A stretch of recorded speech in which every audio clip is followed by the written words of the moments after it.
नमस्कार दोस्तों, अवरल times news channel में आपका स्वागत है। मैं हूं सोनाक्षी दीक्षित। दोस्तों, भारतीय लोकतंत्र के गतिशील परिदृश्य में युवाओं के महत्व को कम करके नहीं आंका जा सकता। जैसे जैसे देश 2024 के चुनावों के लिए तैयार हो रहा है, युवा मतदाताओं और उम्मीदवारों की भूमिका सर्वोपरि हो जाती है।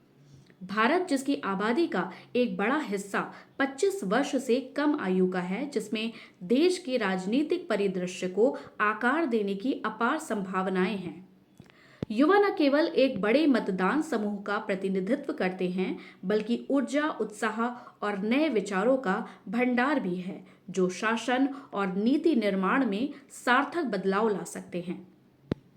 भारतीय चुनावों में युवाओं के महत्वपूर्ण होने का एक प्राथमिक कारण उनकी संख्यात्मक ताकत है। लाखों युवा मतदाता अपने मत डालने के पात्र हैं। उनकी सामूहिक आवाज चुनावी नतीजों को प्रभावित करने और राजनीतिक एजेंडे को प्रभावित करने की शक्ति रखती हैं। हाल के वर्षों में देखे गए युवाओं के नेतृत्व वाले आंदोलन और ऑनलाइन अभियान जलवायु कार्रवाई से लेकर सामाजिक न्याय तक के मुद्दों पर बदलाव के लिए संगठित होने और वकालत करने की उनकी क्षमता को उजागर करते हैं।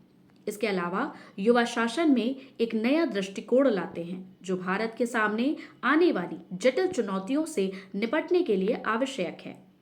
हालांकि परिवर्तन लाने की उनकी क्षमता के बावजूद युवाओं को भारतीय चुनावों में अपने प्रभाव को पूरी तरह से महसूस करने में कई चुनौतियों का सामना करना पड़ता है। कई युवा भारतीयों में राजनीतिक उदासीनता, मोहभंग और अलगाव व्याप्त है, जो राजनेताओं और मतदाताओं के बीच अलगाव की धारणा के साथ साथ राजनीतिक भागीदारी के लिए प्रणालीगत बाधाओं से प्रेरित हैं। इन चुनौतियों से निपटने के लिए राजनीतिक दलों, नागरिक समाज संगठनों, शैक्षणिक संस्थानों और मीडिया सहित सभी हितधारकों के ठोस प्रयासों की आवश्यकता है।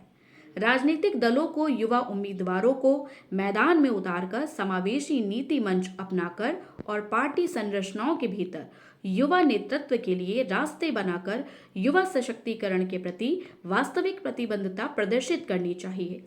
भारत के युवा चुनाव के नतीजों को आकार देने और देश के राजनीतिक प्रक्षेप पथ को प्रभावित करने में महत्वपूर्ण भूमिका निभाते हैं। जैसा कि भारत 2024 के चुनावों की तैयारी कर रहा है, यह जरूरी है कि युवाओं की आवाज और आकांक्षाओं को सुना जाए और उन पर ध्यान दिया जाए, क्योंकि उनके पास देश के उज्जवल और अधिक समृद्ध भविष्य की कुंजी है। धन्यवाद।